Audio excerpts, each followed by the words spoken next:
একটি খুনি কি সত্যিই ভেবেছিল সে আইনের চোখ ফাঁকি দিয়ে সারা জীবন পালিয়ে বেড়াতে পারবে? ওসমান হাদির নিথর দেহটা যখন ধুলোয় লুটিয়ে পড়েছিল তখন ঘাতক ফয়সাল হয়তো আড়ালে দাঁড়িয়ে অট্টহাসি হাসছিল। সে ভেবেছিল তার সাজানো ছক আর নিপুণ পরিকল্পনা তাকে রক্ষা করবে, কিন্তু ভাগ্যের কি নির্মম পরিহাস! যে অন্ধকার গলিকে সে নিরাপদ আশ্রয় ভেবেছিল সেই অন্ধকারই আজ তাকে জমের দুয়ারে পৌঁছে দিয়েছে। পুলিশের সেই শ্বাসরুদ্ধকর অভিযান, ফয়সালের শেষ মুহূর্তের মরণ কামড় আর ধরা পড়ার পর তার মুখ থেকে বেরিয়ে আসা সেই হাড় হিম করা জবানবন্দি সবই আজ ফাঁস হবে এই বিশেষ প্রতিবেদনে। আপনি কি জানেন ফয়সাল কেন তার নিজের দীর্ঘদিনের পরিচিত ওসমান হাদিকে চিনেও অচেনা শত্রুর মতো আঘাত করেছিল? ভিডিওর ঠিক মাঝখানে আমি এমন একটি গোপন প্রমাণের কথা বলবো যা পুলিশের পুরো তদন্তের মোড় ঘুরিয়ে দিয়েছিল। একটি সেকেন্ডও মিস করবেন না, আপনার রক্ত হিম করে দেওয়ার জন্য যথেষ্ট। ওসমান হাদি, যাকে এলাকার সবাই একজন পরোপকারী ও শান্ত স্বভাবের মানুষ হিসেবে চিনত, তার অকাল প্রয়াণে পুরো জনপদ আজ স্তব্ধ। যখন ওসমান হাদির রক্তাক্ত দেহটি নির্জন স্থান থেকে উদ্ধার করা হয় তখন থেকেই সন্দেহভাজন হিসেবে একজনের নামই বারবার সামনে আসছিল, আর সে হলো ফয়সাল। কিন্তু কে এই ফয়সাল? কেন সে ওসমানের মতো একজন মানুষের ওপর এমন নৃশংসতা চালালো? তদন্তের গভীরে গিয়ে আমরা জানতে পেরেছি তাদের মধ্যে দীর্ঘদিনের কোনো এক অদৃশ্য দেয়াল তৈরি হয়েছিল। এটি কি কেবল সামান্য কোনো ঝগড়া ছিল, নাকি পর্দার আড়ালে চলছিল কোনো ভয়াবহ ষড়যন্ত্র? পুলিশ যখন প্রথম তদন্ত শুরু করে তারা দেখতে পায় এই হত্যাকাণ্ডটি কোনো তাৎক্ষণিক রাগের বহিঃপ্রকাশ নয়, বরং এটি ছিল মাসের পর মাস ধরে সাজানো একটি ঠান্ডা মাথার ব্লুপ্রিন্ট। ঘটনার পর থেকে ফয়সাল ছিল ধরাছোঁয়ার বাইরে। সে জানত পুলিশ তাকে হন্যে হয়ে খুঁজছে, তাই সে তার স্মার্টফোন বন্ধ করে বারবার অবস্থান পরিবর্তন করছিল। কখনো সীমান্তের ওপারে যাওয়ার পরিকল্পনা, কখনো আবার দূর সম্পর্কে আত্মীয়ের বাড়িতে ছদ্মবেশে দিন কাটানো।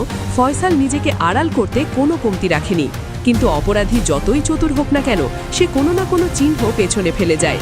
ডিবি পুলিশের বিশেষ টিম যখন ফয়সালের ফেলে যাওয়া একটি ছোট সূত্র নিয়ে কাজ শুরু করে তখনই বেরিয়ে আসে তার গোপন আস্তানার হদিশ। প্রযুক্তির নিখুঁত ব্যবহার আর গোয়েন্দা নজরদারির মাধ্যমে পুলিশ নিশ্চিত হয় যে ঘাতক ফয়সাল এখন তাদের হাতের নাগালে।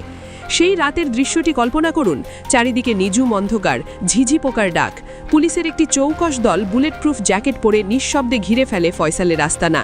ফয়সাল তখন গভীর ঘুমে আচ্ছন্ন ছিল, হয়তো স্বপ্নেও দেখেনি যে তার কৃতকর্মের হিসাব দিতে তাকে এখন মর্তে ফিরে যেতে হবে।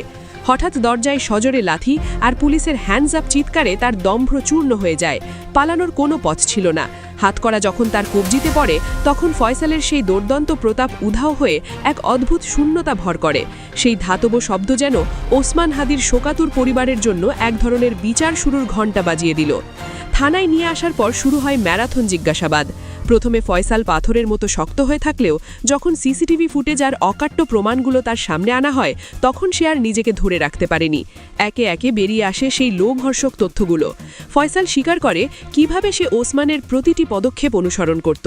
ঘটনার দিন সন্ধ্যায় সে ওসমানের পথ রোধ করে দাঁড়ায় এবং কোনো কথা বলার সুযোগ না দিয়েই আক্রমণ চালায়। কেন এই ক্ষোভ? তদন্তে বেরিয়ে এসেছে এক পুরনো লেনদেনের বিবাদ এবং একটি গোপন নথির কথা যা ওসমান হাদি জেনে ফেলেছিলেন।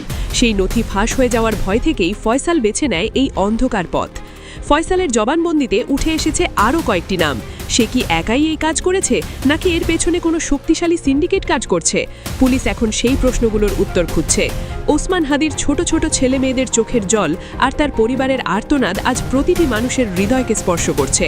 ফয়সালের এই গ্রেফতার কেবল একজন খুনিকে ধরা নয়, বরং এটি সমাজের সেই সব অপরাধীদের জন্য একটি চূড়ান্ত সতর্কতা যে আইনের হাত থেকে পালানোর কোনো পথ নেই। প্রিয় দর্শক, ওসমান হাদির এই বিয়োগান্তক ঘটনা আমাদের সমাজকে কি কোনো শিক্ষা দিয়ে গেল? ফয়সালের মতো হিংস্র মানুষের সংখ্যা কি দিন দিন বাড়ছে না? আপনাদের কি মনে হয় এই হত্যাকাণ্ডের পেছনে কি শুধু ফয়সালই জড়িত, নাকি আড়ালে থাকা রাঘব বোয়ালরা আজও ধরাছোঁয়ার বাইরে রয়ে গেছে? আপনাদের মতামত নিচে কমেন্ট করে অবশ্যই জানাবেন। সত্য সবার সামনে তুলে ধরতে ভিডিওটি শেয়ার করুন। দেশ ও বিদেশের এমন সব চাঞ্চল্যকর এবং সাহসী সংবাদের আপডেট পেতে আমাদের চ্যানেলটি এখনই সাবস্ক্রাইব করে রাখুন। আগামী পর্বে আমরা দেখাবো ফয়সালের দেওয়া তথ্যে আর কাদের নাম উঠে এলো। ততক্ষণ পর্যন্ত সাবধানে থাকুন, সচেতন থাকুন। আল্লাহ হাফেজ।